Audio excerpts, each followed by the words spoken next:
오늘 하나님께서 우리에게 주신 말씀은 에스라 7장 1절에서 10절 말씀입니다. 제 성경으로는 구약 719페이지에 있습니다.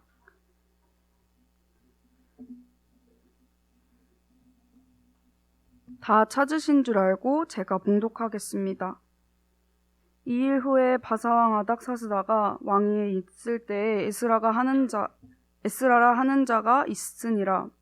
그는 스라야의 아들이요 아사랴의 손자요 hil기야의 증손이요 살룸의 현손이요 사독의 5대 손이요 아히두벳 6대 손이요 아마랴의 7대 손이요 아사랴의 8대 손이요 으랴윳의 9대 손이요 스라이야의 10대 손이요 우시엘의 11대 손이요 붓기의 12대 손이요 아비스와의 13대 손이요 비느하스의 14대 손이요 엘르아살의 15대 손이요 대제사장 아론의 16대 손이라. 이 에스라가 바벨론에서 올라왔으니 그는 이스라엘 하나님 여호와께서 주신 모세의 율법에 익숙한 학자로서 그의 하나님 여호와의 도우심을 입음으로 왕에게 구하는 것을 다 받는 자이더니 아닥사스다 왕 제7년에 이스라엘 자손과 제사장들과 레위 사람들과 노래하는 자들과 문지기들과 느디님 사람 중에 몇 사람이 예루살렘으로 올라올 때에 이 에스라가 올라왔으니 왕의 제7년 5째 달이라. 첫째 달 초하루에 바벨론에서 길을 떠났고 하나님의 선한 손에 도우심을 입어 5째 달 초하루에 예루살렘에 이르니라. 에스라가 여호와의 율법을 연구하여 준행하며 율례와 규례를 이스라엘에게 가르치기로 결심하였더라. 주님의 말씀입니다. 좋은 소식들로 가득차면 좋겠지만 여전히 세상은 전쟁의 소식으로 뭐 대놓고 지상전은 아니지만 그 가자직으로 들어가는 이제 그런 소식 들리면서 여러 가지 좀 마음 아픈 소식도 많이 있습니다. 이 못지않게 또 쉽지 않은 소식들은 하나님께 쓰임 봐야 될 그 사람들이 오히려 하나님 나라 회복과학장에 방해가 되고 있다는 것이죠. 이름만 대면 유명한 어떤 신학자가 있습니다. 뭐 주석도 썼고요. 많은 후배들이 그분의 주석을 보고 참고하기도 하죠. 근데 수년 전에 이분의 딸이 용기 내서 고백을 하면서 너무 교계에 좀 충격을 준 적이 있습니다. 우리 아버지는 신학자로 유명하지만 사실 지속적으로 집에서 엄마를 구타해왔다. 그것을 보고 자란 나로서는 너무너무 쉽지 않았다. 이런 고백으로 한 것이죠. 이 사실이 알려지면서 사실은 가족들에게, 지인들에게, 또 이분을 존경했던 많은 사람들에게 씻기 힘든 그런 상처와 또 실망감을 안겨주기도 했습니다. 하나님은 모든 사람을 사랑하십니다. 아멘요? 하나님은 끝까지 한 사람이라도 주께 돌아오기를, 회개하기를 원하시는 하나님은 사랑의 하나님이시죠. 그러나 동시에 팩트 중에 하나는 하나님은 아무 사람이나 다 쓰시는 것은 아니라는 것입니다. 물론 하나님이 선별해서 이 사람만 써야겠다 이건 아니죠. 하나님이 다 하나님께 쓰임받기를 원하시지만 전능하신 하나님은 하나님 못하는 일이 하나도 없으심에도 불구하고 모든 사람을 다 쓰실 수는 없다는 것이죠. 하나님이 문제가 아니라 사실은 사람의 문제가 있는 것입니다. 직분, 저같이 목사, 장로, 권사, 집사, 또 여러 전도사, 여러 직분이 순용어로 순장, 어떤 직분이 도움이 될 수는 있지만 그 직분 자체가 있다. 직분 자체가 있다. 그 자체가 하나님께 쓰임받는다. 이것과 이퀄하지는 않다는 것입니다. 오히려 어떤 직분이 없음에도 불구하고 하나님께 귀히 쓰임받는 사람이 있는가 하면요. 직분이 있지만 저 같은 목사라는 타이틀이 있지만 그럼에도 불구하고 오히려 하나님께 방해가 되는 사람도 있다는 것입니다. 어떻게 하면 저희가 하나님께 제대로 쓰임받을 수 있을까요? 사실은 한번 왔다 가는 인생 그 어떤 것보다 하나님께 쓰임받는 것처럼 영광은 없는 것이죠. 물론 하나님이 껌처럼 한번 쓰고 버리는 그런 하나님은 아닌 것이죠. 그리고 하나님은 저희 도움이 필요해서 구걸하시는 분도 아니십니다. 하나님이 하나님 나라 회복해가고 확장해 가시는데 분명한 사실 중에 하나는 하나님은 저의 도움이 필요한 분이 아니라는 것이죠. 하나님은 또한 여러분의 도움도 필요한 분이 아니십니다. 이게 무슨 말입니까? 설교 처음부터 이렇게 기분 나쁘고 이렇게 소망이 없는 이 말은 과연 무슨 말일까요? 하나님의 속성을 얘기하는 것이죠. 하나님은 저희의 어떤 팔이 짧아서 능력이 없어서 저희를 필요로 하신 분이 아니시라는 것입니다. 그럼에도 불구하고 저와 여러분과 저를 통해서 일하기를 원하신다는 것이죠. 저희 도움이 필요해서가 아니라요, 저희를 사랑하시기 때문에 그런 것입니다. 저희를 통해서 부족하고 연약하지만 그럼에도 불구하고 천사가 아닌, 그리고 삼일체 하나님만 충분히 할 수 있지만 그 방법이 아니라 여전히 넘어지고 자빠지고 범죄하고 여전히 교만하고 막말하고 이기적이고 여전히 내 우선순위를 사는 이런 죄성이 있는 저희를 통해서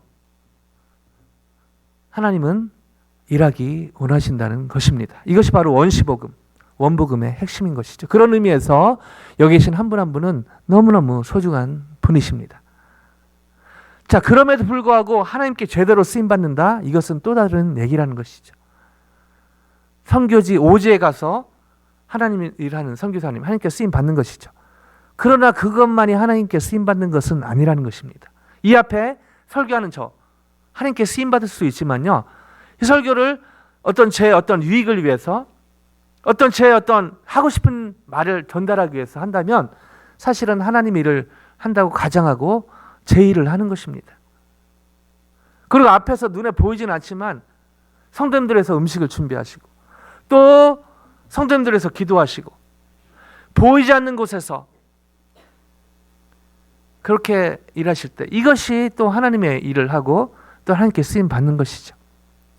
어떻게 하면 on stage, behind the stage 상관없이 저희가 하나님께 쓰임 받을 수 있을까요? 이미 많은 분들이 쓰임 받고 계신데요. 어떻게 하면 계속해서 한 분 한 분이 가정이 더 나아가 저희 교회가 하나님께 쓰임 받는 그런 한 분 한 분 가정 교회가 될 수 있을까요? 이 질문을 가지고 오늘의 본문 안으로 들어가 보길 원합니다. 우리 주원자매가 잘 읽어줬는데요. 자, 1절 성경 펴시고 같이 성경 안으로 같이 들어가 보길 원합니다. 어떻게 하면 하나님께 제대로 쓰임받을 수 있을까? 라는 질문을 가지고 오늘의 본문 안으로 들어가 보길 원합니다. 1절 같이 한번 읽어보실까요? 1절입니다. 시작. 이 일 후에 바사 왕 아닥사스다가 왕위에 있을 때에 에스라라 하는 자가 있으니라. 그는 스라야의 아들이요 아사랴의 손자요 hil기야의 증손이요. 아멘. 에스라가 10장까지 있는데요. 1장에서 6장 이 크게 보면 한 부분이고요. 그 다음에 7장부터 10장이 또 다른 큰 부분입니다. 1장에서 6장에서는 어떻게 하면 무너진 또 무뎌진 하나님과 관계를 재건할 수 있을까? 성전 재건하는 과정에서 그런 질문으로 접근했다면요. 7장부터는 좀 더 깊이 들어가 볼 필요가 있습니다. 좀 나중에 좀 설명드리겠지만 미리 설명드리면 시간이 한참 흐르거든요. 자, 2일 후에 after these things. 자, 2일 후에 얼마의 시간이 흘렀을까요? 자, 여기서 2일 후에라는 것은요, BC 516년 성전 봉헌식을 드린 그 일 후를 얘기합니다. 그리고 뒤에 바사왕, 페르시아 왕 아닥사스다, 페르시아 제 6대 왕인데요. 이때 에스라가 그 예루살렘에 도착한 그때 BC 458년 무려 에스라 처음 했을 때 좀 생각해 보면 도움이 되는데요. 그 세 번의 귀환이 있었죠. 스룹바벨과 함께 왔을 때가 BC 537년이었죠. 그리고 바로 두 번째 귀환, 이 에스라가 주도했는데요. 바로 이때를 얘기합니다. 무려 80년의 간극, 이 그 귀환의 관점으로 보면 80년 후고요. 그리고 금방 말씀드렸던 성전이 재건된 BC 516년으로 보면은 58년 뭐 넉넉지가 아닌 60년으로 볼게요. 60년이 흐른 그때입니다. 자, 이 6장과 7장 사이의 간극이 이렇게 오래 됐다는 것이죠. 한참 후에. 그런 의미에서 보면은요, 저희가 뭐 60평생, 요즘에 뭐 100세 인생이라고도 하는데요, 하나님의 성경적인 관점을 봤을 때는요, 이 60년도 그냥 훌쩍 지나갈 수 있다는 것이죠. 그런데 어떤 관점에서 볼 때는 하루도 길게 성경에서 기록되는 경우도 있습니다. 그래서 그냥 일반적으로 달려 넘어가듯이 하루하루가 그렇게 될 수 있지만은, 하나님이 보실 때는 이 하루가 정말 성경의 여러 면으로 기록될 정도로 의미가 있는 하루가 있고요, 60년도 그냥 쑥 지나갈 수 있다는 것이죠. 물론 여기에 20년의 시간이 의미가 없었다는 것은 아닙니다. 이 사이에 무슨 일이 있었죠? 그 유명한 이 에스더 사건이 여기에 있었던 것입니다. 그래서 성경을 읽으실 때 사실은 이 6장 읽고 에스더서 가서 좀 보고 7장으로 오면 도움이 많이 됩니다. 나중에 성경 혹시 통독할 때 내년 다시 그냥 쭉 읽어가시는 거, 사실은 성도님들 지금 일독하신 분이 4분이나 되시는데요, 성경을 그냥 쭉 일독하는 게 사실은 쉽지 않은 일이에요. 왜냐하면은 이게 역사적으로 뒤죽박죽 돼 있거든요. 그렇다면 성경이 뭐 뒤죽박죽 책이냐? 그건 아니죠. 의도가 있어서 그렇게 한 것입니다. 그래서 성경을 이런 의도를 파악을 하면요, 그리고 특히 성경 공부하신 분들, 인도하신 분들, 또 가르치신 분들 입장에서 보면은 성경 읽는 게 수월해집니다. 왜냐하면 이런 것들이 보이기 때문에 흐름이 생기는 것이죠. 근데 이걸 모르고 이제 처음부터 읽으려고 하면은 어려운 것이죠, 사실은. 이해도 좀 잘 안 되고요. 자, 이런 배경에서 오늘 본문이 진행이 되는데, 바로 이때가 어느 때냐? 한참의 시간이 흘러서요, 성전 건축하고 막 뜨거웠는데 무려 그때부터 58년, 60여 년의 시간이 흐른 시점이라는 것이죠. 자, 어떤 느낌이 오나요? 처음에 막 뜨거웠던 주님과의 첫사랑, 막 그냥 주님과의 첫사랑 둘째치고 그냥 이성적인 첫사랑, 또 뭐 첫 아이 가졌을 때, 뭐 첫 차를 가졌을 때, 첫 집을 가졌을 때, 자, 그때하고 수십 년이 흐른 나중하고는 그 느낌이 다르다는 것이죠.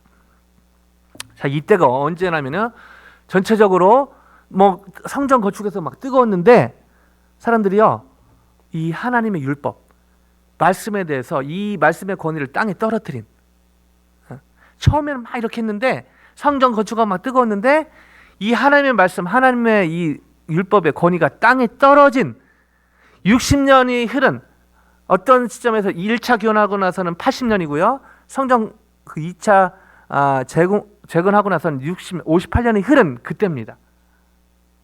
사람들이 마음이 무뎌질 대로 무뎌진 것이죠. 어떤 거에 대해서요? 이 하나님의 율법에 관해서입니다. 자, 이런 배경에서 하나님이 어떤 일을 하시는가? 자, 이때 비로소 에스라서인데요, 에스라 이름이 비로소 7장에 언급이 됩니다.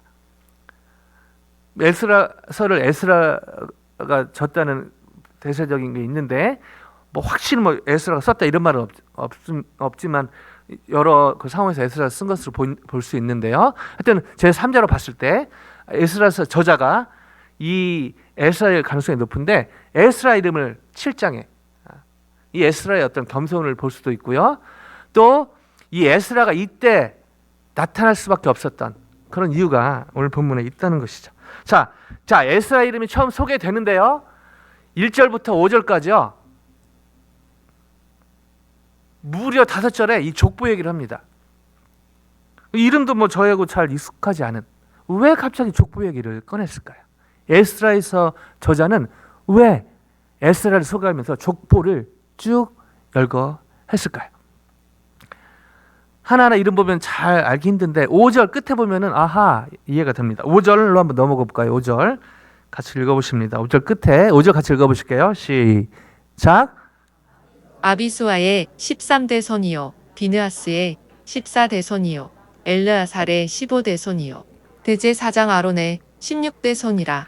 아멘. 에스라서 저자는 에스라 본인의 가능성이 높은데요, 무엇을 강조하고 있냐면 10 끝에 쭉 올라가다 보니까 본인이 아론의 16대손, 이것을 강조하려고 족보를 따져가는 것이죠. 뭐죠? 뼈대 있는 가문이다. 나는 뼈대 있는 가문이다. 좋은 쪽에서요. 대제사장의 가문인 것을 강조하고 있는 것이죠. 즉 그냥 하나님이 랜덤하게 에스라를 끌어온 것이 아니라 이때 지금 하나님의 율법이 땅에 떨어진 이 권위를 사람들이 하나님의 말씀을 이게 뭐야 막 이게 인정도 않고 자기 생각대로 사는 그때에 이 에스라 대제사장 집안이고 또 에스라 뒤에 속에 나옵니다. 이 성전 제사 중심의 어떤 여호와의 신앙을 회복시키는데 적절한 인물이 바로 에스라였다는 것이죠. 자, 이어서 에스라의 배경에 대한 그런 설명이 이어지는데 6절인데 6절을 같이 한번 읽어주실까요? 6절입니다. 시작. 이 에스라가 바벨론에서 올라왔으니 그는 이스라엘의 하나님 여호와께서 주신 모세의 율법에 익숙한 학자로서 그의 하나님 여호와의 도우심을 입음으로 왕에게 구하는 것은 다 받는 자이더니. 자, 에스라는 1차 귀환 때 돌아오지 않았죠. 거기 살았습니다. 어디 살았다 나와있죠? 바벨론. 구체적으로 바벨론의 닛불이라는 곳에 살았습니다. 자, 이곳은 디아스포라 유대인의 예배초소, 율법의 교육장소였던 회당이 밀집되어 있던 곳이었던 것이죠. 그러면 돌아오지 않고 에스라는 거기서 뭐 했나요? 율법을 연구하고 가르치는 그런 일을 하고 있었다는 것이죠. 자, 그래서 율법을 교육시키고 이것을 가르치고 이 교육을 하는 이 바벨론에 살았지만 이 일에 집중한 그런 사람이었다는 것입니다. 참고로 여기서 에스라의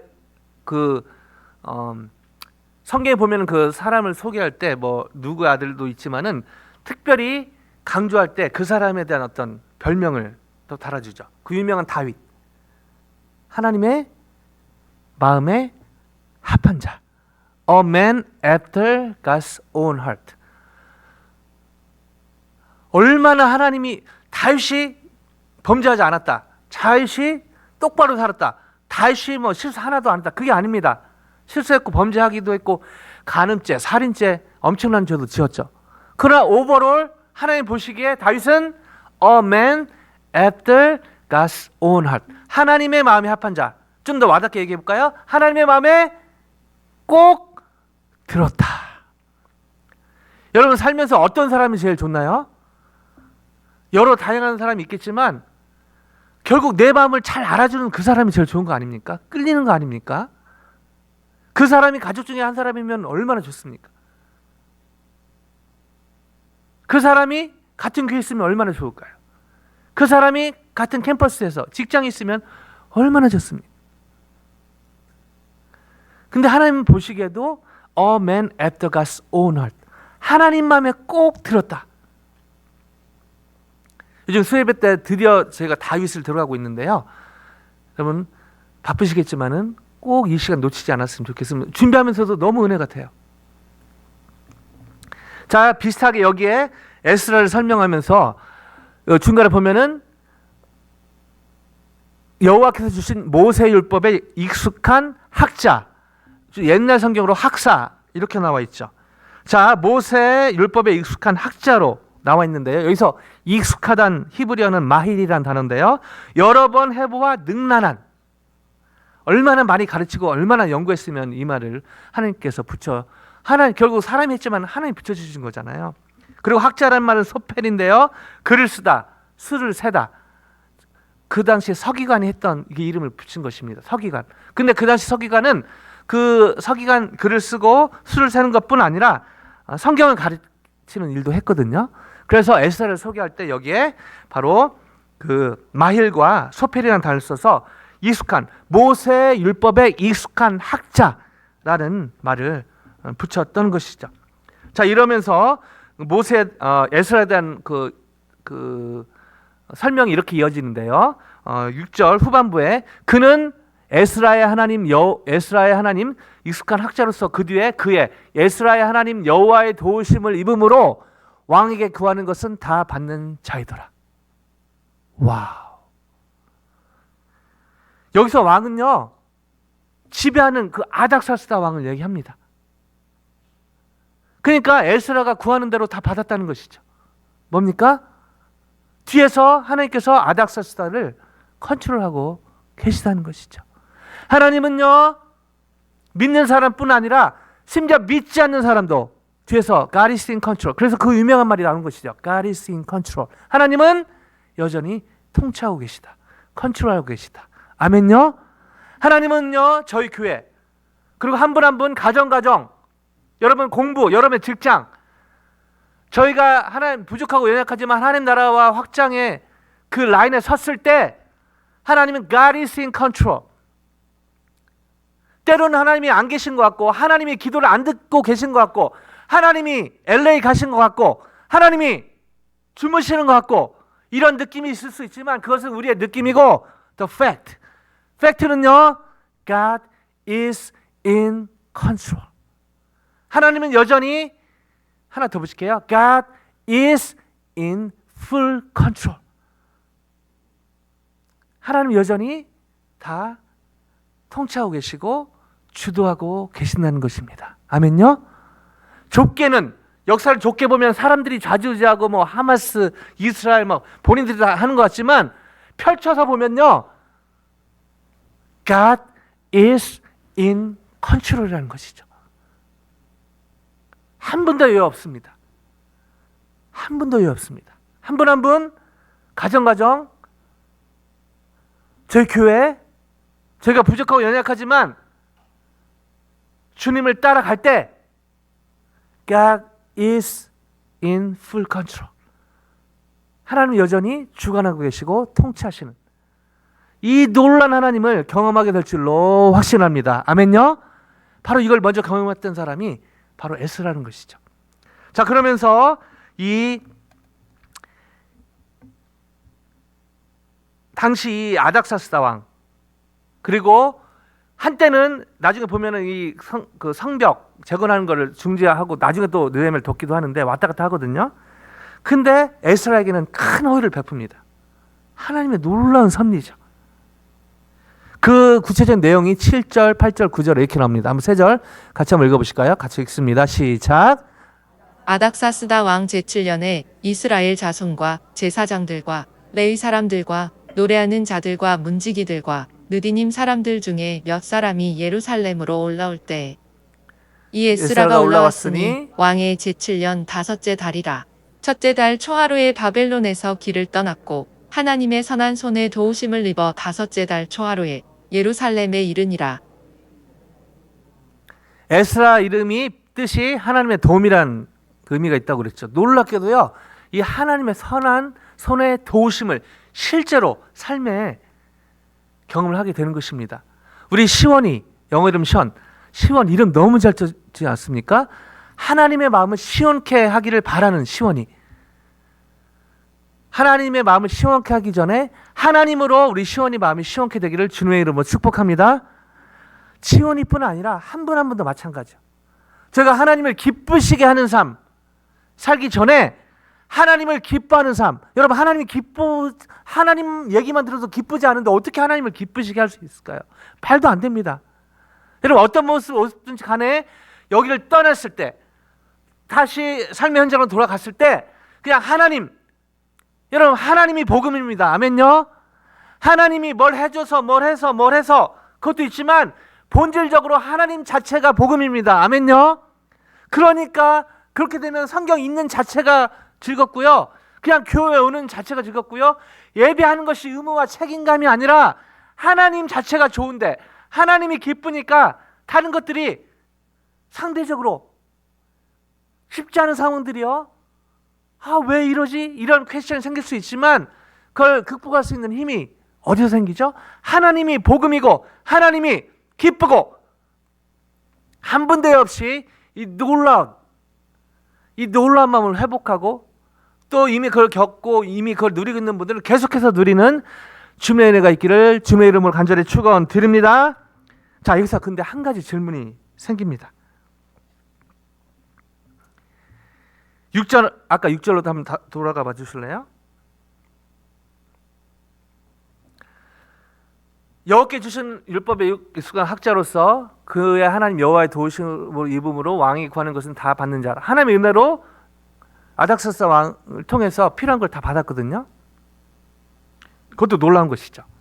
근데요, 더 놀라운 일은 이 이후에 7장부터 10장까지 보면요, 에스라는요 놀랍게 하나님께 쓰임 받습니다. 와우, 어메이징 할 정도로요 엄청나게, 뿐 아니라 귀하고 유용하게, 하나님이 편하게, 하나님의 손에 사로잡혀서요 사람들의 신앙 무뎌진 신앙이 회복되는데요, 이 에스라는 놀랍게 쓰임 받습니다.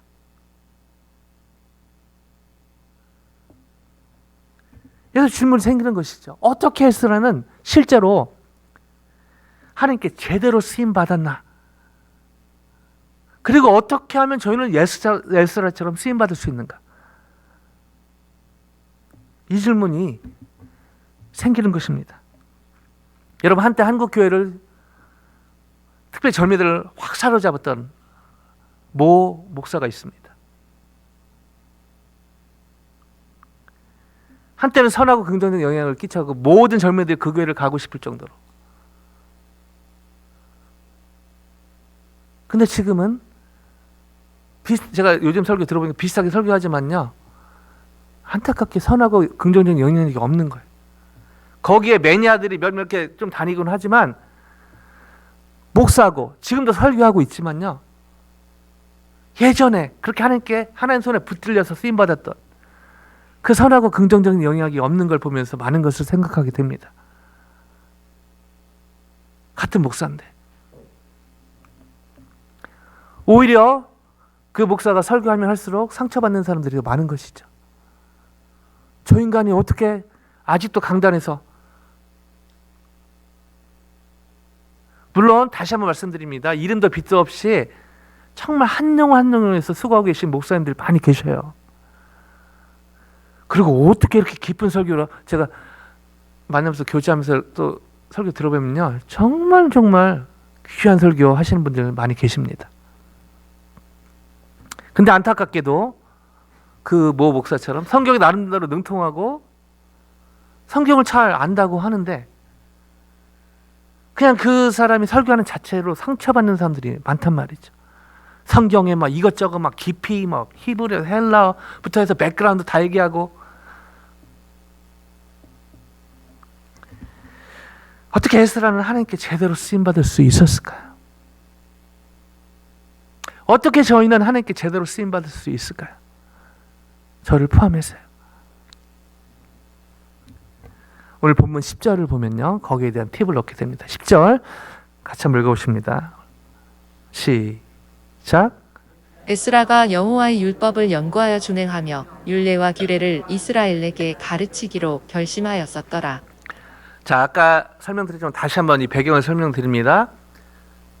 BC 458 제2차 교환, 에스라를 필두로 해서 왔던 이 제2차 교환의 이 상황은요, 제일 첫 교환 BC 537 58년 후였죠.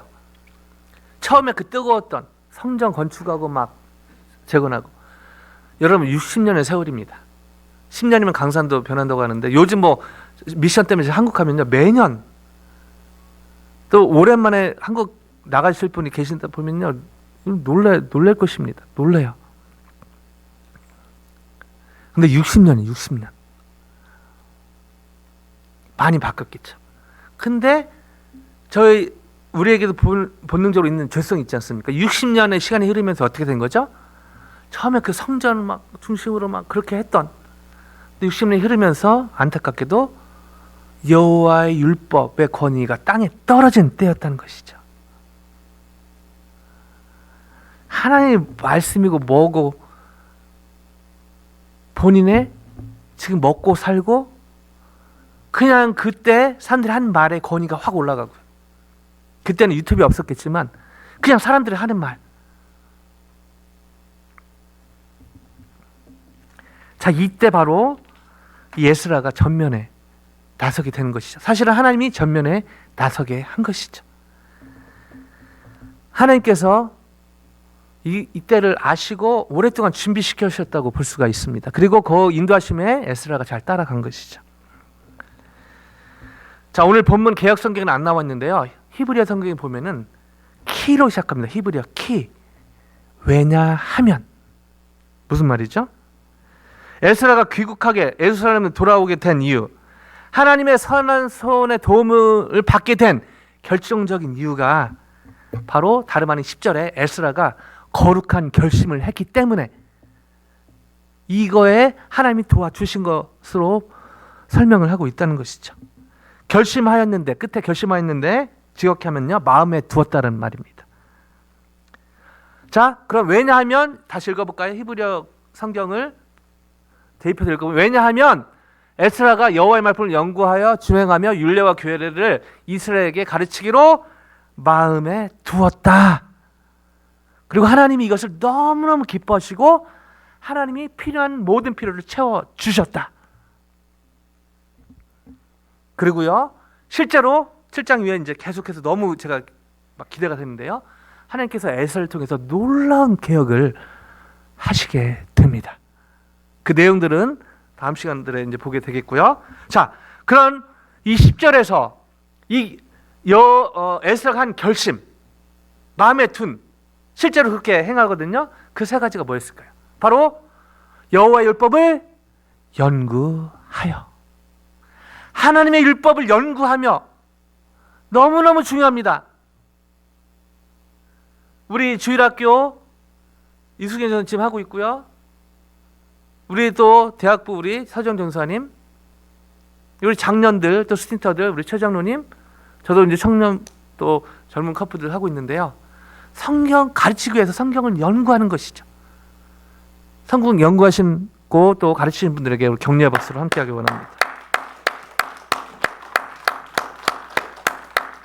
너무너무 귀한, 너무너무 중요한 것입니다. 바벨론 포로에 있었지만요, 거기서 하나님의 율법을 계속 연구한 것이죠.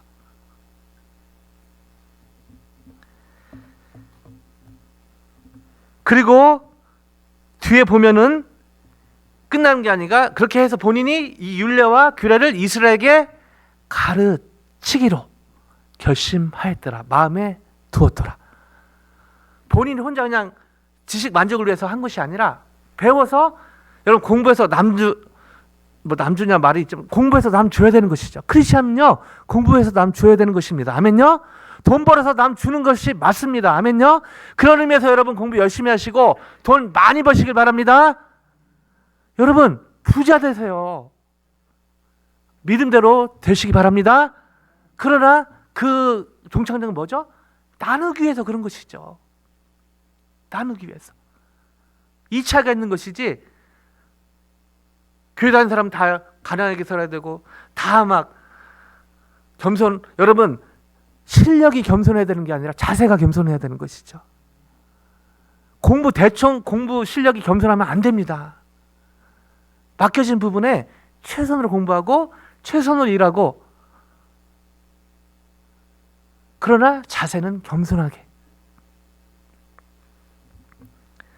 근데요, 여기에 중요한 것 한 가지가 중간에 있습니다. 여호와의 율법을 연구하여 뒤에 율례와 규례를 이스라엘에게 가르치기로 마음에 두었더라, 결심하였더라. 중간에 뭐가 있죠? 준행하며입니다. 뭐죠? 에스라는 성경, 하나님의 율례와 규례를 열심히, 이게 정말 하나님 뜻이 무엇인지, 이게 무슨 의미인지 열심히 연구하고 바로 가서 가르친 게 아니었다는 것이죠. 열심히 연구해서 어떻게 됐죠? 적용을 자신에게 먼저 했다는 것입니다. 열심히 연구해서 그것을, 하나님 뜻이 이거구나, 그래서 그것을 준행하며, 그리고 율례와 규례를 이스라엘에게 가르치기로 마음에 두고 실제로 가르치게 됩니다. 에스라는 하나님의 율법에 지식으로만 정통한 사람이 아니었고요, 그의 삶을 통해서 깨달은 하나님의 율법을 성실하게 삶에 적용했던 사람이었다는 것이죠. 즉 하나님의 율법과 규례, 당연히 머리로 연구하는 게 필요하죠. 그러나 가슴으로 녹여내고 본인 손과 발로 살아보고 검증된 말씀을 가르친 것입니다. 어떻게 저희가 하나님께 제대로 쓰임받을 수 있을까요? 오늘 본문의 말씀 그대로죠. 하나님의 율례와 규례. 뭐죠? 하나님의 말씀이죠. 하나님의 말씀을 연구하여 준행하며 그것을 토대로 가르칠 때 하나님께 제대로 쓰임받을 수 있습니다. 다시 한번 말씀 너무 중요합니다. 하나님의 말씀을 연구하여 준행하며 그것을 토대로 가르칠 때 하나님께 제대로 쓰임받을 수 있는 것이죠. 이처럼 하나님의 건데 성령 충만으로 하나님의 말씀을 연구하여 준행하며 그것을 토대로 가르칠 때 하나님께서 기뻐하시고 더 나아가 하나님 나라 회복과 확장에 하나님께 제대로 귀하고 유용하게 쓰임받게 될 줄로 확신합니다. 아멘. 감사하게도 이 삶을 살았던, 완벽은 아니지만 온전하게 이 삶을 살려고 몸부림치고 실제로 쓰임받았던 분이 바로 사도 바울이죠. 사도 바울 사도행전 16장 9절에서 11절 같이 한번 읽어보실까요? 여러 부분이 있는데 그중 한 부분입니다. 스크린에 같이 있으면 같이 읽어볼게요. 시작. 밤에 환상이 바울에게 보이니 마게도냐 사람 하나가 서서 그에게 청하여 이르되 마게도냐로 건너와서 우리를 도우라 하거늘. 바울이 그 환상을 보았을 때 우리가 곧 마게도냐로 떠나기를 힘쓰니 이는 하나님이 저 사람들에게 복음을 전하라고 우리를 부르신 줄로 인정함이러라. 우리가 드로아에서 배로 떠나 사모드라게로 직행하여 이튿날 네아폴리로 가고 12절 거기서 빌립보에 이르니 이는 마게도냐 지방의 첫 성이요 또 로마의 식민지라 이 성에서 수의를 유하다가. 여러분 사도 바울이 복음에 진짜 몰입해서 전도하면서 이렇게 쭉 가다가 아시아, 그 당시 지금 아시아지만 아시아란 지역이 있는데 그쪽으로 가려고 하는데 계속 전도하고 오는데, 여러분 그냥 우리 상식으로 전도하면 성령께서 도와야 되지 않습니까? 근데 성령께서 방해하는 느낌을 계속 받는 거예요. 물론 성령께서 전도 자체를 반대하신 건 아닙니다. 계속 이렇게 전도하러 가는데 방향을 여기에서 아까 들어와 거기에서 이쪽으로 지금의 유럽, 마게도냐, 마세도니아 환상을 통해서 이쪽으로 방향을 틀도록 계속 마음을 주시는 것이죠. 근데 사도 바울은 이쪽으로 그냥 전에 갔던데 그냥 한 번 더 가려고. 근데 결정적으로 이 마세도니아 환상을 통해서 본인의 고집을 꺾죠. 일로 틀게 되고 그러면서 복음이 놀랍게 유럽으로 흘러가게 됩니다. 가말리엘 그 당시 최고의 율법 학파 출신이고 그 당시 헤드날리지 와이스 누구 부러울 거 없었던, 그러나 그 사도 바울이요 바로 결정될 때 성령의 인도하심에 따라 순종하게 되고 놀랍게 그가 알고 있던 하나님의 율법 거기에 또 본인이 순종하면서 그걸 중심으로 유럽에서 교회를 다니면서 가르치게 되고, 그리고 놀랍게요 성경의 신약이 거의 반절이 이 사도 바울에 의해 쓰여지게 된 것이죠. 그리고 수천 년이 흐른 지금 이스라엘 목사가 사도 바울 얘기를 또 하고 있지 않습니까? 하나님의 말씀을 연구하고 준행하면서 가르쳤던 한 사람의 파워가 이렇게 어마어마한 것이죠. 역사적으로 보면요, 아리스토텔레스는 수사, 설득의 3요소에 대해서 이렇게 얘기합니다. 로고스, 파토스, 에토스. 로고스, 내용, 이성 내용이죠, 내용. 파토스, 패션, 열정을 얘기합니다. 그 다음에 에토스, 윤리, 인품, 인격을 얘기하는 것이죠. 이 셋 다 중요한데 아리스토텔레스는 이렇게 얘기하는데 이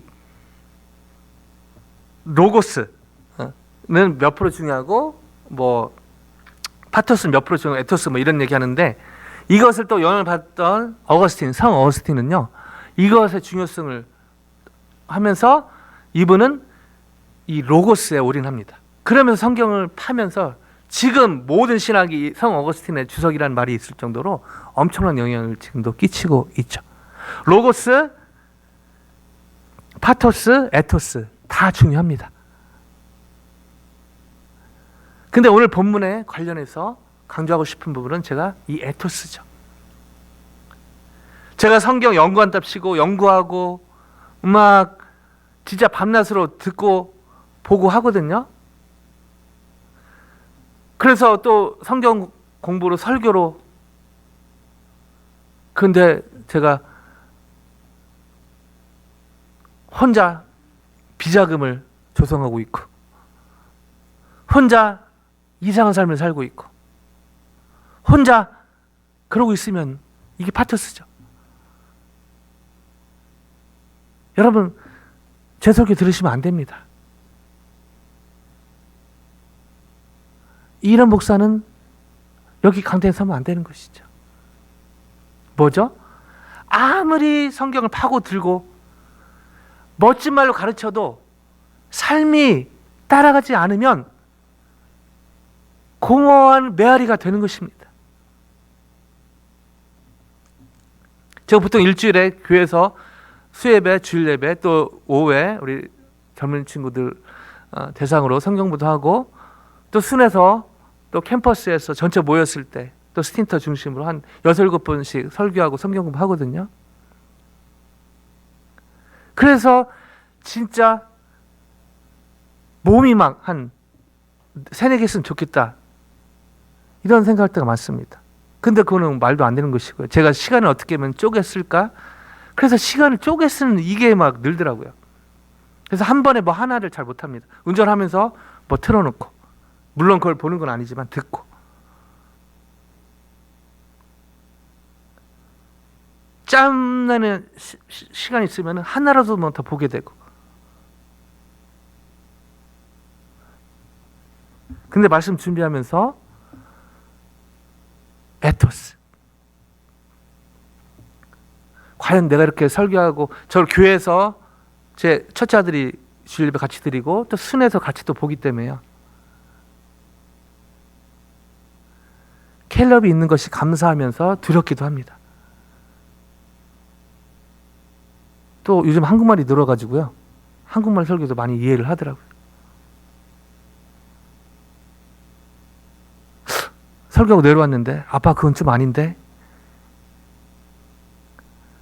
이 말을 한 적은 아직 없습니다. 감사하게도. 근데 너무 감사가 되는 것이죠. 강단에서 말로만 막 그렇게 살지도 않으면서 살지도 못하면서 성도님들, 젊이들께 살으라고. 로고스 너무 중요하죠. 이 내용이 복음이 확실하지 않으면 이 아무리 파토스 열정적으로 아무리 잘 이담들이 잘하는 게 또 막 그 교주에 따라서 잘 산다는 거 아닙니까? 그렇게 잘해준대요. 이 로고스가 잘못될 때도 위험한 것이죠. 로고스, 파토스, 에토스 다 중요합니다. 이 에스라가 놀랍게도 이 세 가지 균형을 가졌던 사람인 것이죠. 놀랍게도 그러나 이게 모형이지 진짜 이 세 가지의 균형을 가졌던 분은 바로 예수님이십니다. 말씀하시고 가르치시고 그러나 그 중간에 제자들의 발을 씻으시고요. 그 당시 발을 씻는다 상상을 초월한, 스승이 제자의 발을 씻는다 상상을 초월한 것이었습니다. 말씀을 마무리하길 원하는데요. 저희는 또 새 한 주 앞에 서 있습니다. 그리고 2주에 세례식 선창식을 하게 될 것입니다. 그리고 세상은 여전히 교회 다니는 사람이나 안 다니는 사람이나 무슨 차이가 있는가 헷갈려하는 사람이 많이 있습니다. 여러 이유가 있지만 바로 이것 때문에 그런 것이죠. 교회를 다니는 사람들이 바로 이 하나님의 말씀을 연구하며 준행하며 가르치는 이 삶을 제대로 살지 못한 결과로서 사실은 기독교와 개독교가 별 차이 없어지는 현상이 일어나는 것입니다. 다시 한번 사연주 앞에 설 때 부족하고 연약하지만 이 시대에 또 다른 형태의 에스라처럼 삶의 현장에서 하나님의 말씀을 연구하고 다 신학교가고 다 목사 되는 거 아닙니다. 아침 시간에 프라임 타임에 하나님의 말씀을 정말 하나님이 원하신 것이 무엇인가 큐티를 통해서 또 말씀 통독을 통해서 또 성경 공부를 통해서, 그리고 주님 안에 깨달은 것들을 적용해 가면서, 그리고 더 나아가 여러분 가정에서, 캠퍼스에서, 직장에서 또 가르치는 자리까지 나감으로 또 다른 형태의 에스라로 쓰임받는 한 분 한 분 가정 저희 교회 되기를 주님의 이름으로 간절히 축원드립니다.